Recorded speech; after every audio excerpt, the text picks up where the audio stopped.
times of his life.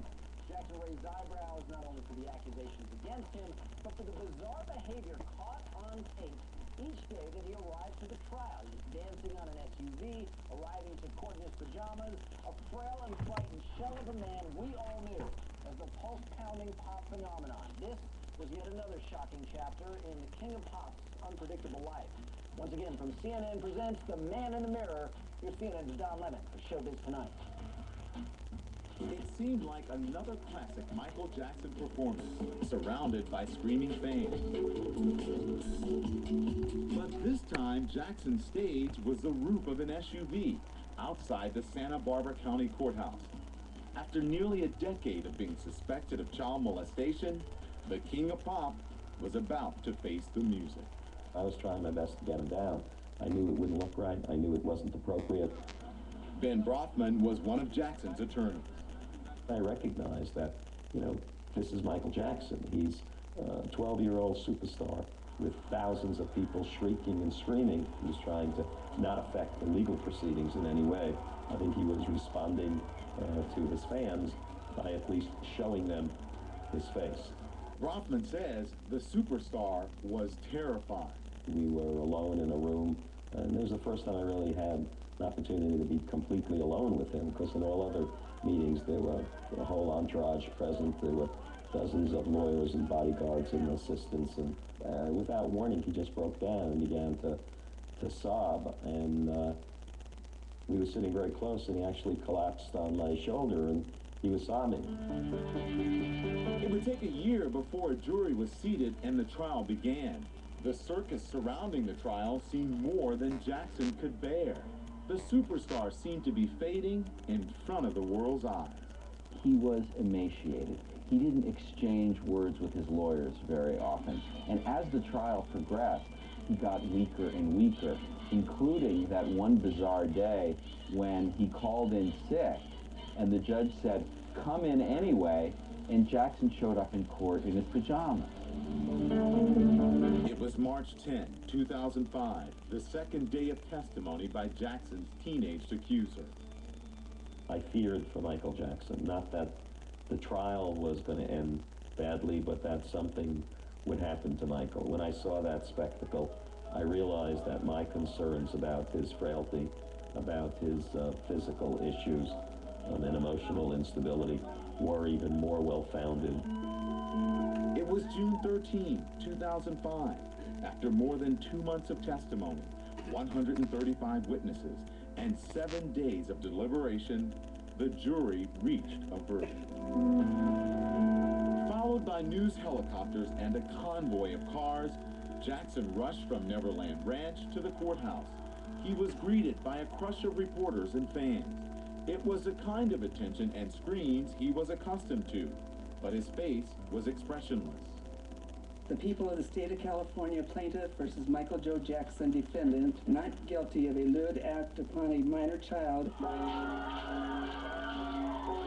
With each not guilty verdict, the crowd outside cheered. I just looked at him and hugged him, and he just said, "Thank you, thank you." He was very placid. He was very, very controlled. He sat there on a daily basis, watching accusations hurled at him, suggesting that he was an insensitive monster, and I know that it tore him to pieces. He survived it with 14 acquittals, but was damage done to his soul, to his spirit, to his gentle, kind way of looking at the world? I suspect so. That was CNN's Don Lemon for Showbiz Tonight. Well, after Jackson was acquitted of the child molestation charges, he deemed his home at Neverland Ranch forever tarnished. So he took his kids and moved as far away from Hollywood as possible to the country of Bahrain in the Middle East.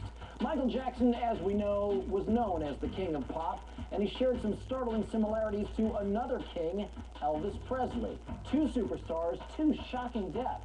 Two eerily similar stories. They even share, of course, a family connection, but will Michael and Elvis share the same legacy? Here's CNN's Kira Phillips with the two kings for Showbiz Tonight. You can't help but wonder if we've been watching history repeat itself all this time. From humble beginnings in Tupelo, Mississippi, and Gary, Indiana, to iconic mega stardom. Rock and roll. Moves and music to scream for, to cry for. The powerful reaction of fans around the world made it clear. These guys were not your average pop stars. They were game changers. The king of rock and roll, the king of pop. One goes into movies. The other makes thrilling music videos. One becomes a sad, unrecognizable caricature of his former self. The other comes to look like a totally different person. His appearance and a litany of personal dramas upstage his career.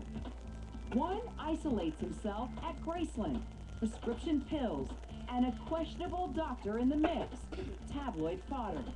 The other becomes an isolated mystery at Neverland, even moving overseas, then coming back to California. Prescription pills, and a doctor who's being asked a lot of questions in the mix, tabloid fodder. One makes a comeback, but can't sustain it. Another is on the verge of one, but doesn't live to make it.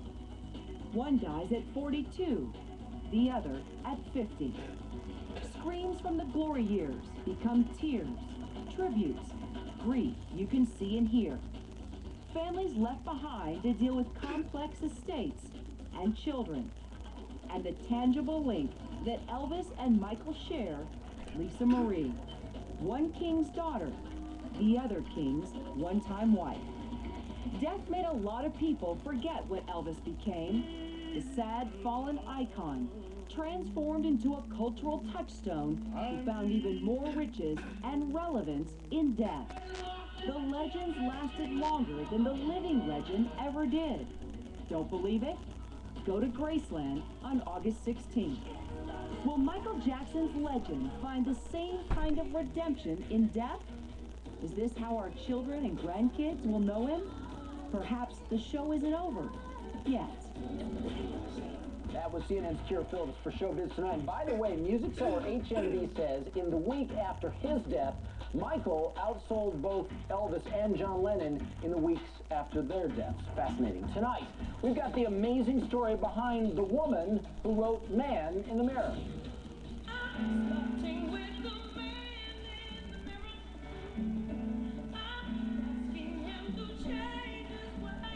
This is one of my favorite Michael Jackson songs, and tonight I have got the amazing story you haven't heard about the Man in the Mirror songwriter.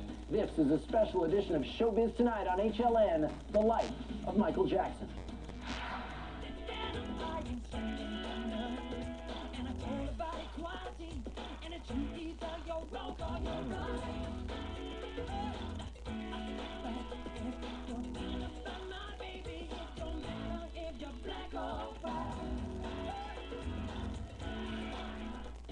Hollywood